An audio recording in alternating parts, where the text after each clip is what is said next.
U.S. cybersecurity agency warns that Chinese hackers may conduct destructive attacks on U.S. infrastructure. Foreign investment in China fell by 90% in Q2, hitting a 25-year low.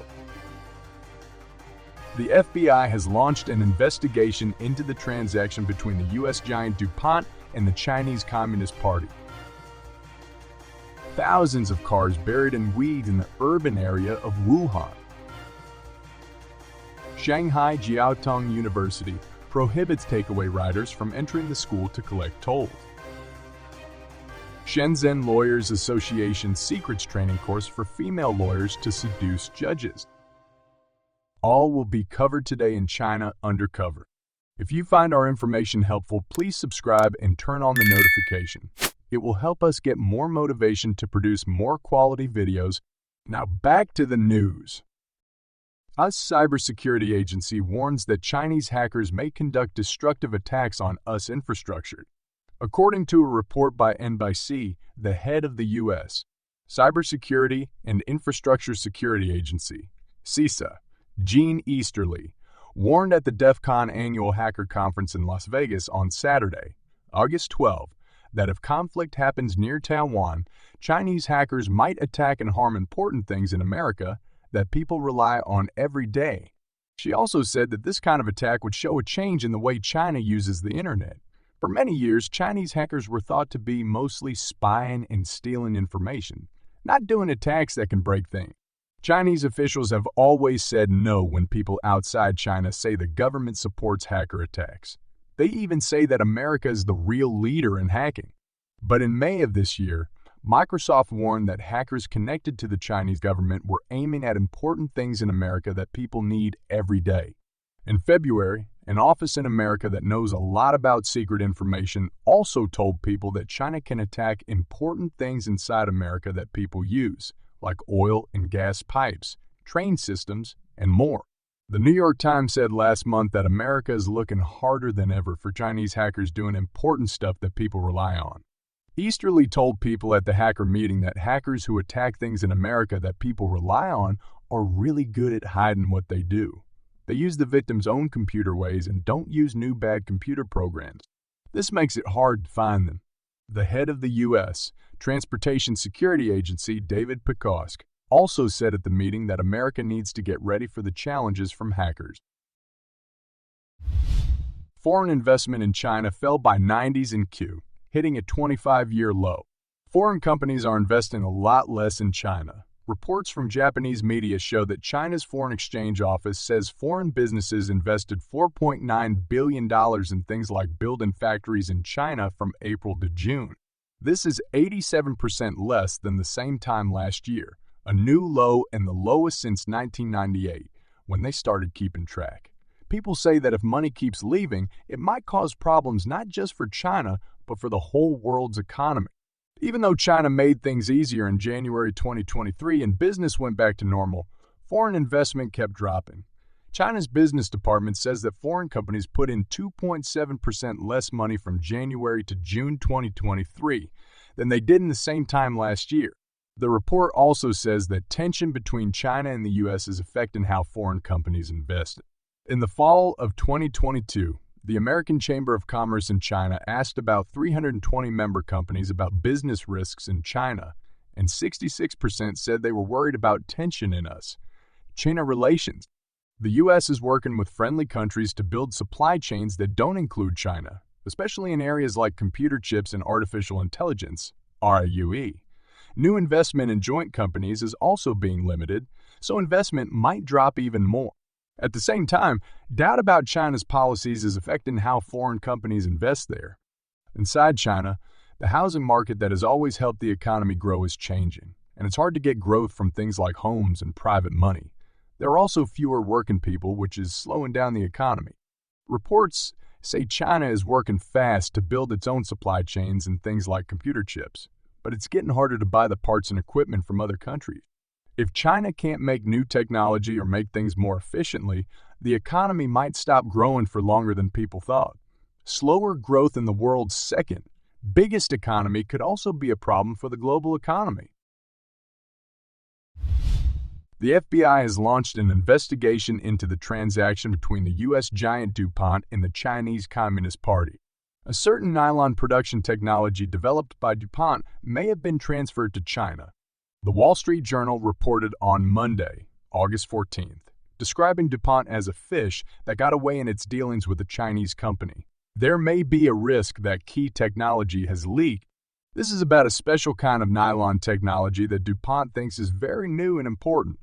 A few years ago, the company decided to sell a business related to this technology to a Chinese buyer, Wuhan Company.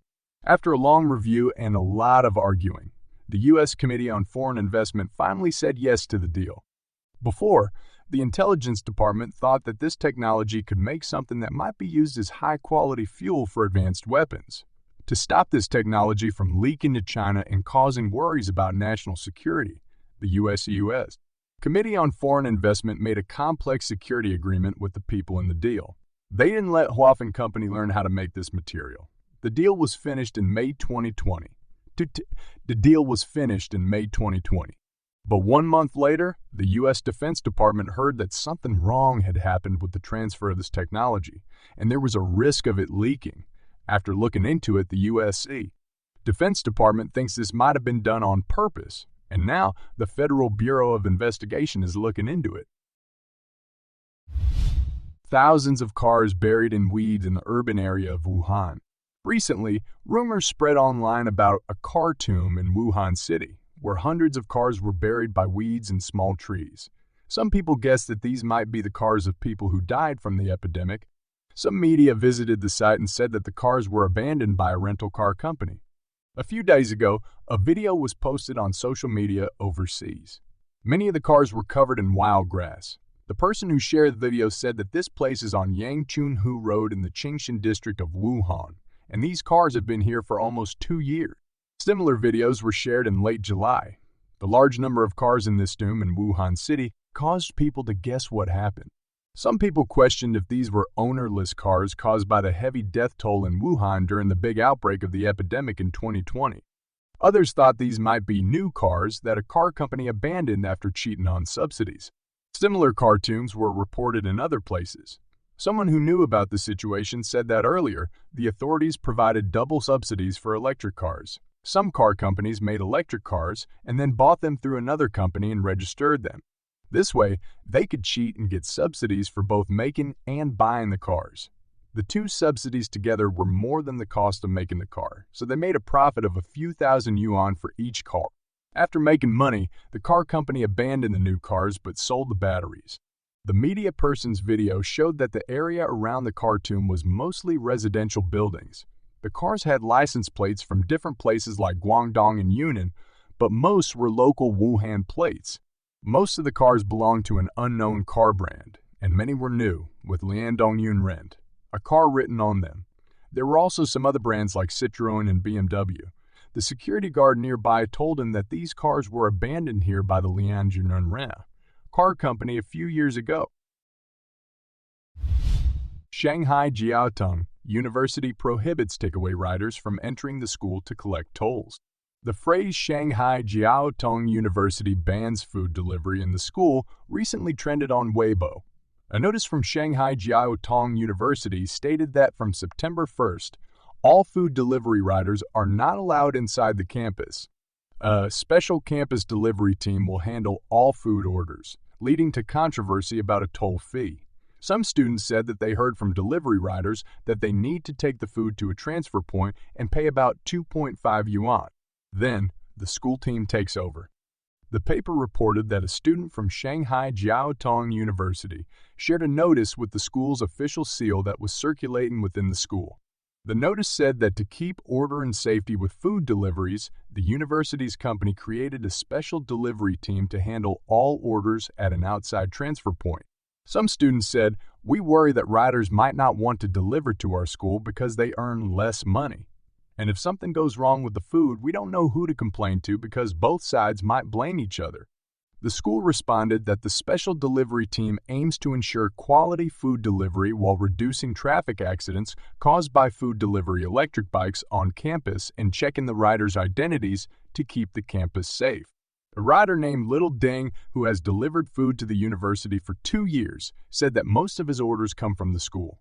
He makes about 4 to 5 yuan for each order, and he's not happy about suddenly having to pay half of that fee.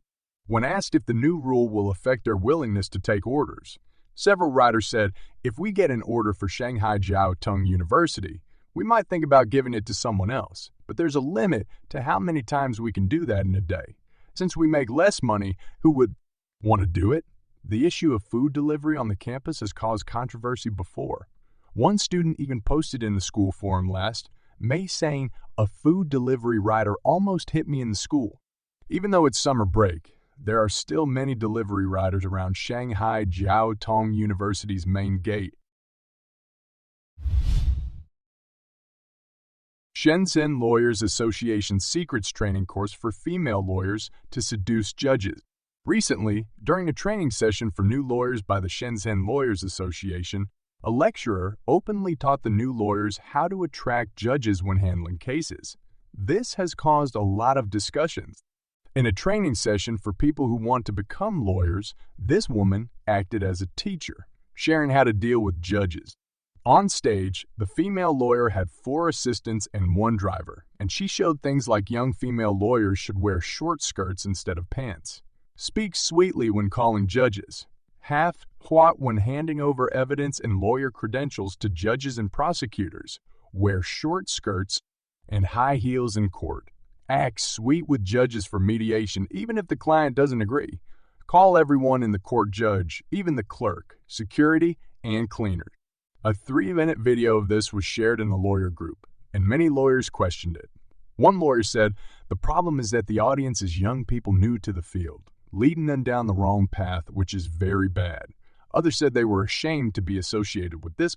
The article describes how the female lawyer shares her experiences of talking to judges with examples like asking a judge when she can call him and telling him that she will arrive early on the day of the court hearing. She also said things like calling the clerk judges and claiming that she has successfully handled the judge's mindset. On social media, some users criticized this, saying, "This is a joke." Instead of teaching properly, she's emphasizing weird tricks. This could ruin not only her image, but the whole profession's image. After the controversy, someone who claimed to be the assistant of the female lawyer asked for the video to be deleted and not spread anymore. Currently, the article has been deleted in mainland China but has been restored on overseas free WeChat sites. But it still raises very serious problems. What this woman said is not wrong. With the amount of unfairness and injustice in China, people must try everything, even just to gain a foothold. China's justice system is not for the people, but for the officials and rich people to do whatever they want. It is sad that women have to sell their dignity for this. Chinese households lose faith in Beijing's economic policies. This summer, China's economy has been really bad. It might show a bigger problem. Beijing has not made regular families believe that their future is safe after COVID-19. On Tuesday, August 15, the main economic numbers for July showed that the economy is almost not growing. Retail sales are growing 2.5% slower than last year. Overall consumer inflation is negative. Industry value grew 0.1% from last month after adjustments. Banks gave out the least amount of new loans since 2009. Beijing is lowering 2 important policy interest rates and not sharing youth unemployment data anymore. The last time they shared unemployment data, it was 20%, the highest ever. This isn't the first economic report this year. Consumer confidence data started 33 years ago, stopped this spring. The Wall Street Journal says maybe the best answer is Chinese families have lost a lot of trust in the future of their income and the safety and value of real estate. It might be forever. This could also be why Beijing has stopped sharing sensitive economic data. In the past, if the Chinese government was worried about something, they hid it from the outside world. For many families, their house is very important and shows ownership. Rising house prices have also been a problem for young people buying homes and a reason for debt. Beijing's limits on real estate developers' money led to a big developer defaulting and the real estate market going down. Many families' homes might never be built, which scares a lot of people. Home mortgage loans dropped a lot at the end of 2022. and in the second quarter of 2023. This didn't happen even when house prices fell a lot at the end of 2014 and beginning of 2014 and beginning of 2015. Data from CC shows that in July, the area of residential property was the lowest since 2012. After a short comeback after COVID-19, families are saving money again. In a survey, about 58% of people said they would rather save money in the second quarter. This is almost 15 percentage points higher than mid-20. 19, only 24.5% want to spend more. Now, as another big real estate developer is in trouble, China's economy might have a big slowdown, and maybe the Chinese government will think about adjusting the balance sheet. But if Beijing doesn't show families it can really help them, China might have a painful time of not growing and might even have political trouble, the article warns. And that is today's episode. If you found this video informative, please subscribe and ring a bell to get notification. Thank you for watching and see you next time. And that is today's episode. If you found this video informative, please subscribe and ring a bell to get notification. Thank you for watching and see you next time. Of 20